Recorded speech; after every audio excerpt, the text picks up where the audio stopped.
There's a part of your life that feels settled, like dust gathering on furniture nobody uses. It's comfortable, yes. Predictable, absolutely. Safe. You tell yourself it is. But it's the safety of stagnation, isn't it? The quiet hum of a machine idling in neutral, going nowhere.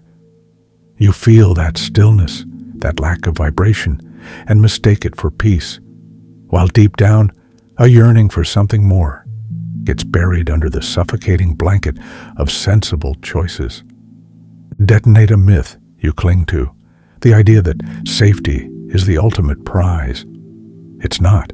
It's the booby prize, because growth, expansion, life itself happens at the edge of your comfort zone, in the fertile ground of uncertainty.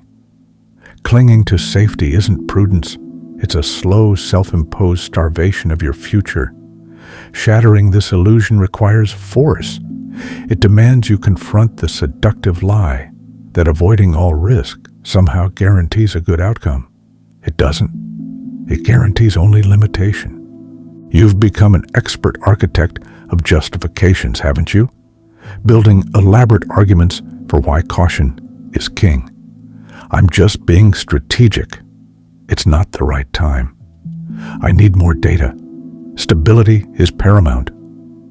You've dressed your fear of the unknown in the respectable clothes of responsibility. But peel back the layers. What's really driving the ship? Isn't it the raw, primal fear of failing, of looking foolish, of losing the little patch of safe ground you occupy? Stop calling fear wisdom. Call it what it is, the anchor holding you fast while the tide of opportunity flows out. You think life is about finding the safest harbor? It's not. It's an ocean, vast and unpredictable, and every single day you choose. Stay tied to the predictable dock, letting your vessel rust in placid waters, or hoist the sails and navigate towards unknown horizons. Storms be damned. The explorers, the innovators, the trailblazers who shaped our world didn't wait for guarantees of calm seas or detailed maps. They accepted the inherent risk because the possibility of discovery, of creating something new, outweighed the suffocating certainty of staying put. You are the captain of your own expedition. Are you charting a course into the unknown, or just polishing the brass on a ship that never sails? But seizing command requires knowing your vessel and the fears that keep it docked. The method? It demands ruthless clarity. Tonight, find silence. Get a notebook, a pen. Prepare for an unflinching audit. No glossing over, no minimizing. You will inventory every single time fear, disguised as caution, dictated your actions. Every path not taken. Every idea smothered in the crib. Every ambition downsized to fit within the tiny perimeter of your comfort zone. This isn't about gentle reflection. It's a surgical examination of how deeply risk aversion has infiltrated your decision-making. History doesn't celebrate the cautious. It remembers the bold, the ones who risked everything, reputation, resources, even their lives, for a glimpse of something new, something better. Progress isn't born from committees seeking consensus on the safest option. It's born from individuals willing to shoulder uncertainty, to face potential failure, because the value of the potential reward, knowledge, discovery, creation, freedom, justifies the gamble. The cult of absolute safety is a modern delusion. A meaningful life involves navigating risk, not eliminating it. Are you willing to pay the price of admission for a life beyond the ordinary? So, you look at your life, curated for maximum safety. What do you see? Perhaps stability, perhaps predictability. But is it fertile? Or is it a carefully tended yet barren field where no wild, magnificent growth is allowed because it might be risky? Acknowledge the landscape your fear has created. But don't despair. Even barren fields can be cultivated. Even the most predictable plot can be injected with daring. The pioneers didn't find fertile land by staying home. They ventured out. Your future landscape isn't set in stone. You can choose to start planting seeds of calculated risk. Here is your specific mission for tonight. No ambiguity. Grab that notebook, divide it. On one side, list every fear related to taking chances. Fear of financial loss, fear of public failure, fear of criticism, fear of instability, fear of disappointing others, fear of the sheer unknown. Be exhaustive. On the other side, list the concrete actions, opportunities, or changes you have actively avoided in the last year or longer, primarily because of those fears.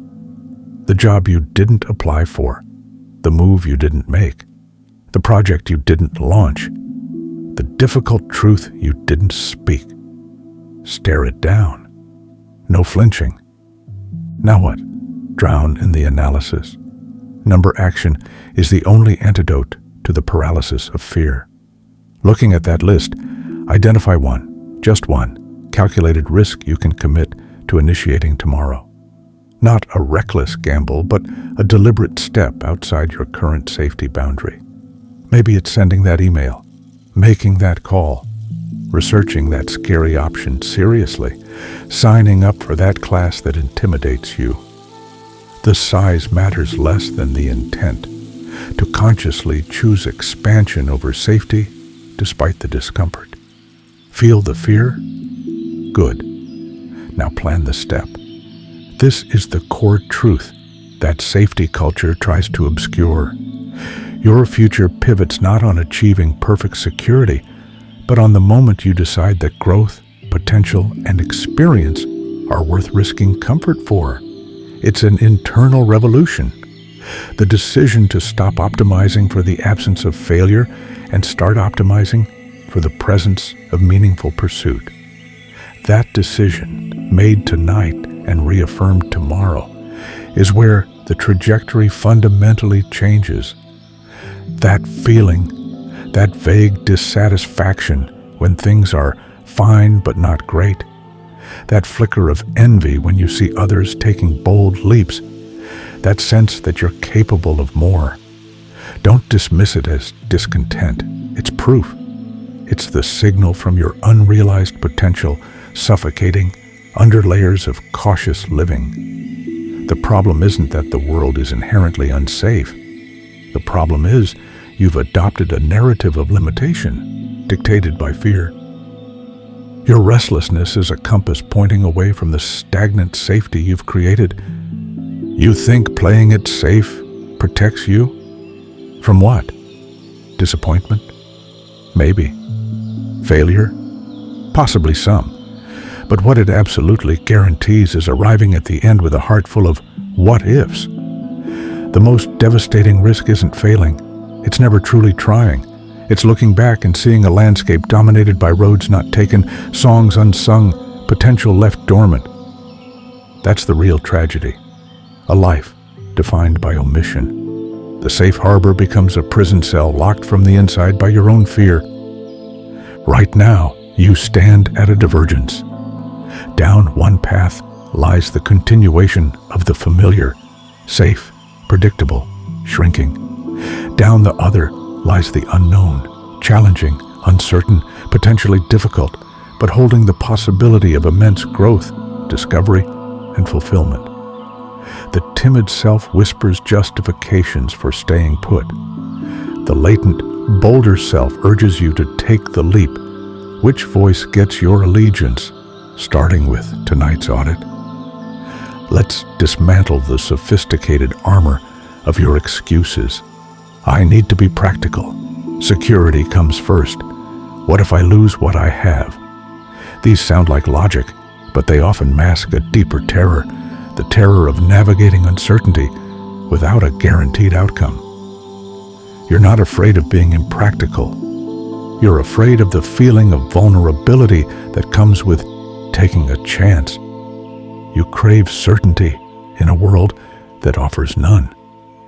It's time to admit that your obsession with security is actually a profound fear of the unknown.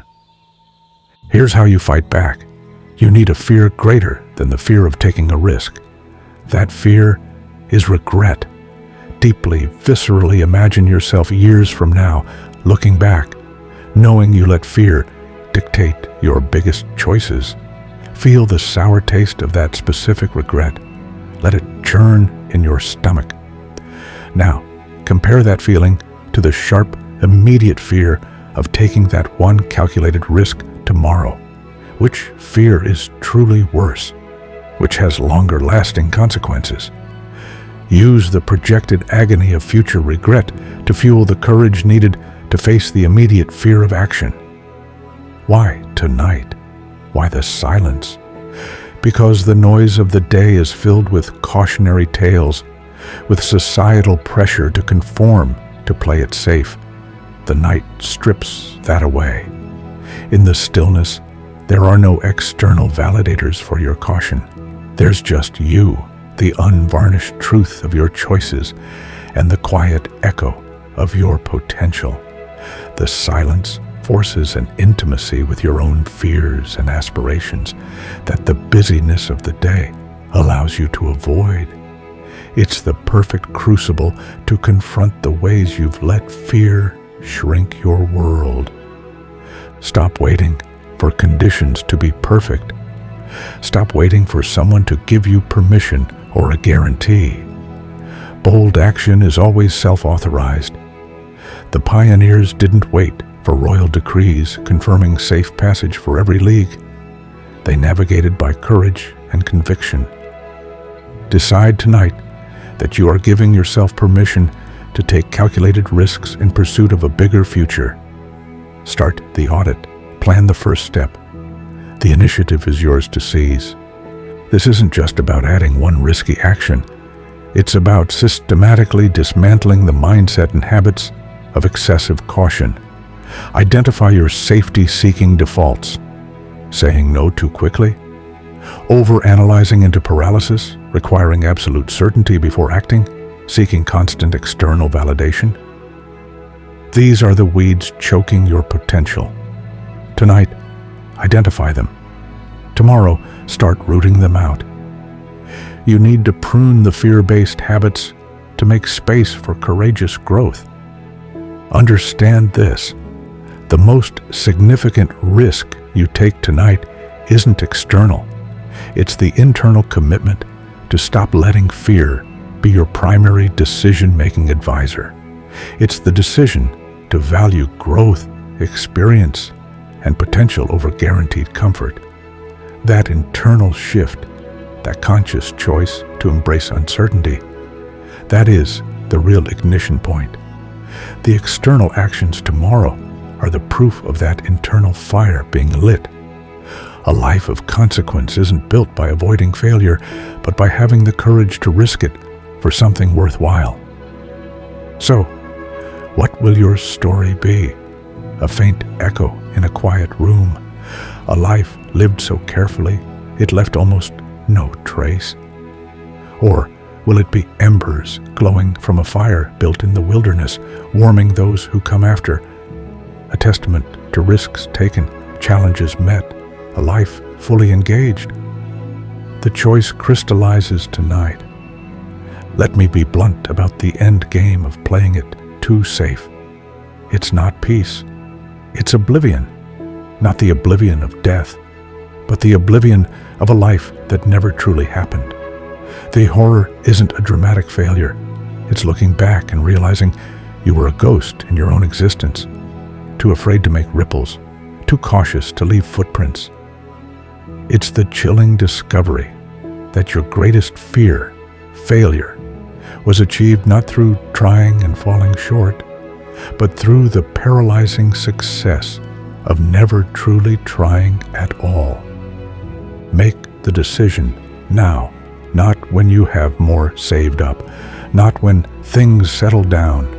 Now, because your fear is ingenious. It will always find new reasons for delay, and nobody is coming to slay the the dragon of your risk aversion for you. No mentor, no book, no seminar can give you courage. Courage is not a gift, it's a muscle. You build it by acting scared, by taking the step even when you're terrified.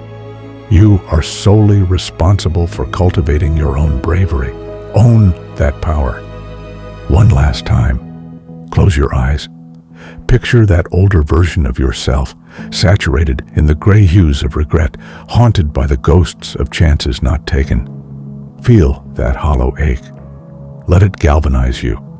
Now, open your eyes, grab the notebook, begin the ruthless audit of your fears and avoided risks. Let the horror of that visualized regret fuel your honesty tonight. Let it empower your commitment to that one calculated risk tomorrow. Because this is the ultimate choice. A legacy of fear-driven omissions or a legacy of courageous attempts. If this struck a nerve, if you feel the urgency, then commit.